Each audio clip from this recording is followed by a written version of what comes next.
விஷயம் நல்லா கேட்டுங்கம்மா. உங்களை வச்சு சொல்ல என்ன வச்சே சொல்கிறேன். நான் வந்து பார்த்தீங்கன்னா இது உலகத்துக்கே தெரியும். என் கூட பயணம் செஞ்சு தெரியும்.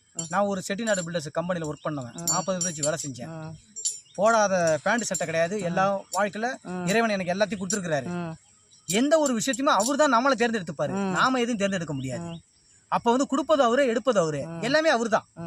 அப்போ வந்து நம்மளை என்ன வந்து மாமானு கூட்டவன், மச்சான்னு கூட்டவன், அண்ணன்னு கூட்டவன், தம்பின்னு கூட்டவன், தன்னோட மனைவி என்ன வந்து வாங்க மாமான்னு கூட்டவங்க, இவங்க எல்லாரும் இன்னைக்கு இந்த நிலையில என்ன எப்படி கூப்பிடுறாங்க தெரியுங்களா?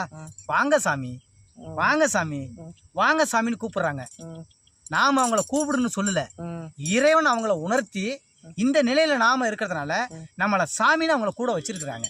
நாம சாமின்னு கூப்பிடுறதுனால நம்ம ஆத்மபூர்வமா நம்ம என்ன செய்யணும் கேட்டீங்கன்னா, அவங்க நல்லா இருக்கணும் அப்படிங்கிற சில ஆசீர்வாதத்தை நம்ம வழங்குறோம்.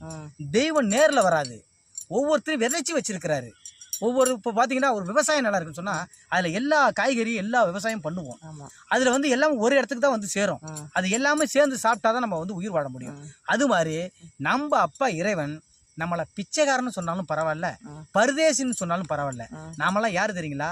சிவனுடைய பிள்ளை.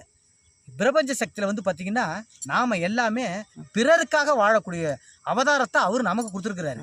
அதனால் யார் என்ன சொன்னாலும் பரவாயில்ல, நம்மளை பரதேசின்னு சொன்னாலும் பிச்சைக்காரன், நம்மளாம் பரம்பொருள் சிவனுடைய அவதாரத்தில் அவர் நம்மளை வச்சிருக்கிறார். எத்தனையோ மினீஸ்வரன் ஆலயம் இருக்குது, எத்தனையோ ஐயனார் ஆலயம் இருக்குது, எத்தனையோ விக்கிரகமான தெய்வங்கள்லாம் இருக்குது. அவங்கெல்லாம் யார்? சிவனுக்கு கீழே பணி செய்யக்கூடிய அந்த உறவு தான். அந்த மாதிரி அவங்கள கையெடுத்து கும்பிட்றோம். இந்த உறவு நம்மளை விட்டு விலகி வைக்கும். நம்ம உறவை பற்றி கவலைப்பட வேணாம், பணத்தை பற்றி கவலைப்பட வேணாம். நமக்கு தேவை நம்ம பக்தியை மட்டும் போனால் போதும். இவங்க எல்லாம் கடைசியில் நம்ம கூட வர போகிறாங்களா? யாரும் வரப்போறதில்ல. சொல்றவங்க நம்ம கூட வர போறாங்களா? வரப்போறது இல்லை. இல்லை நமக்கு ஏதாவது அவங்கள்ட்ட எதிர்பார்க்க போறோமா? எது நமக்கு தேவையில்ல. நம்ம கூட அவங்க வராமல் இருந்தால் போதும், நம்மளை விட்டு விலகினா போதும். உனக்கு பணமும் வேணாம், பக்தி வேண்டாம், நீங்கள் யாருமே எங்கள் கூட சேராதீங்க, எங்கள் கிட்டலாம் நீங்கள் யாருமே வராதிங்க. உங்களை யாரு கூப்பிட்றா?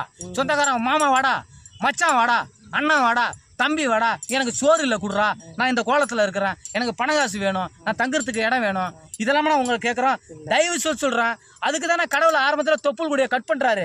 உறவே வேண்டாம் அப்படிங்கிறது வந்து தொப்புள் கொடியை கட் பண்ணுறதுக்கு காரணமே இதுக்கு தான். உறவு என்பது நம்மளை அழிக்கக்கூடிய மிகப்பெரிய நரகாசுரம். அதனால யாரு என்ன சொன்னாலும் கவலைப்படாதீங்க, சிவனை மட்டும் நினைங்க, சிவான்னு இருங்க.